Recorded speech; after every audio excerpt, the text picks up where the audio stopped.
యాదాద్రి భువనగిరి జిల్లా ఆలేరు నియోజకవర్గం బొమ్మల రామారం మండలంలో తెలంగాణ రాష్ట్ర ప్రభుత్వ whip Aleru MLA Shri Beerla Ailaiah Congress party నాయకులు కార్యకర్తలతో ముఖాముఖి కార్యక్రమం నిర్వహించారు. ఈ సందర్భంగా ఎమ్మెల్యే బీర్ల ఐలయ్య మాట్లాడుతూ తెలంగాణ రాష్ట్రంలో కాంగ్రెస్ ప్రభుత్వం వచ్చినప్పటి నుంచి గ్రామాల్లో ఎలాంటి మార్పు జరిగిందో నేరుగా గ్రామంలో కార్యకర్తలు నాయకులను అడిగితే తెలుసుకున్నామన్నారు.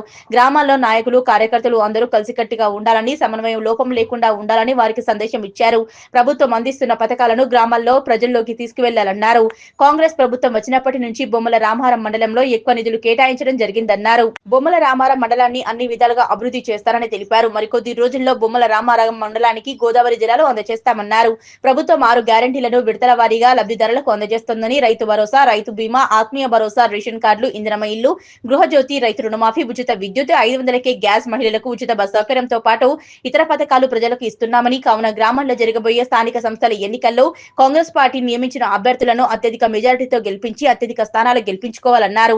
కార్యకర్తలకు ఐక్యమత్యంగా ఉండాలని తెలిపారు.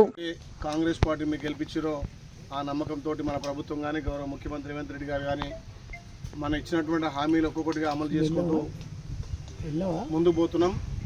సరే, మన రాష్ట్ర ఆర్థిక బడ్జెట్ మీకు తెలిసే విషయమే. కొంత లోటుపాట్లతోటి మనం ఇచ్చిన హామీలు కూడా ముందుకు తీసుకుపోతూ మొన్న ఏదైతే ప్రజాపాలనలో గ్రామసభ ద్వారా ఇందిరమ్మ ఇల్లు కానీ, రేషన్ కార్డులు కానీ, అదేవిధంగా ఇందిరమ్మ ఆత్మీయ భరోసా, రైతు భరోసా తప్పకుండా ఈ స్థానిక సంస్థల లోపే అన్ని ఇంప్లిమెంట్ చేసుకొని ముందుకు పోతాం.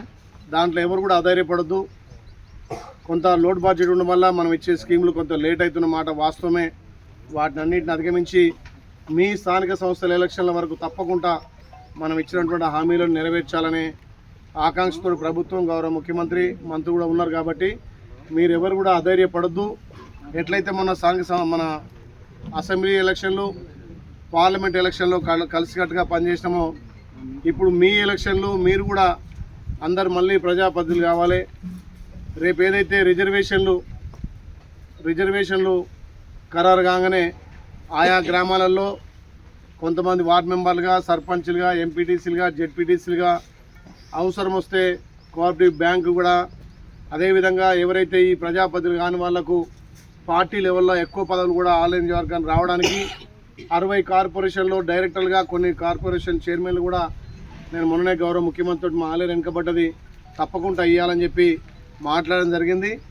అందుకే ఇవాళ పెద్ద ఎత్తున ముఖ్య నాయకులతోటి, జిల్లా నాయకులు కావచ్చు, మండల నాయకులు కావచ్చు, గ్రామంలో ఎక్కువ పార్టీని బలోపేతం చేసే నాయకులందరినీ కూడా కూర్చోబెట్టి ఒక మనోధైర్యం కల్పించి రేపు స్థానిక సంస్థల్లో కలిసికట్టుగా ముందుకు పోతే మళ్ళీ బొమ్మల రామారంలో అన్ని గ్రామాల్లో కూడా మనం కైవసం చేసుకునే అవకాశం ఉంది.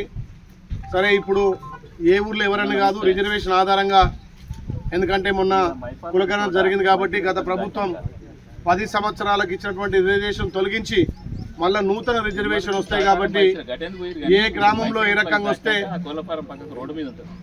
కొంతమందికి ఎంపీటీసీగా, కొంతమందికి సర్పంచ్గా, కొంతమందికి పార్టీ పదవి కూడా ఇచ్చే అవకాశం ఉంటుంది. కాబట్టి తప్పకుండా అందరం కలిసిగా ముందుకు పోతే 10 ఏళ్ళు మీరంతా ఎన్నో కేసులకు, ఎన్నో ఇబ్బందులకు గ్రామాల్లో అభివృద్ధి నోచుకోలేక ఇబ్బంది పడ్డారు. గతంలో తెలంగాణ ఉద్యమంలో పనిచేసిన వాళ్ళు కూడా పదవులు రాకుండా ఇంకా కూడా 10 ఏళ్లలో అనుభవించిన వాళ్ళు మొన్న మన గెలుపుకు చాలా సహకరించారు. కరడుగట్టిన కాంగ్రెస్ వాదులు కూడా 10 ఏళ్ళ అధికారం లేకుండా గత ప్రభుత్వం కేసులకు ఎన్నో రకాల ఇబ్బంది పెట్టినా కానీ నిలబడి జెండా పట్టుకొని మామూలు మెజార్టీ కాదు, మీ మండలంలో భారీ మెజార్టీ ఇచ్చి గెలిపించారు. కాబట్టి మీ అందరిని కూడా మీ బాధ్యతగా పదవులలో ఉంచాలనే తపనతో నేను పనిచేస్తున్నా.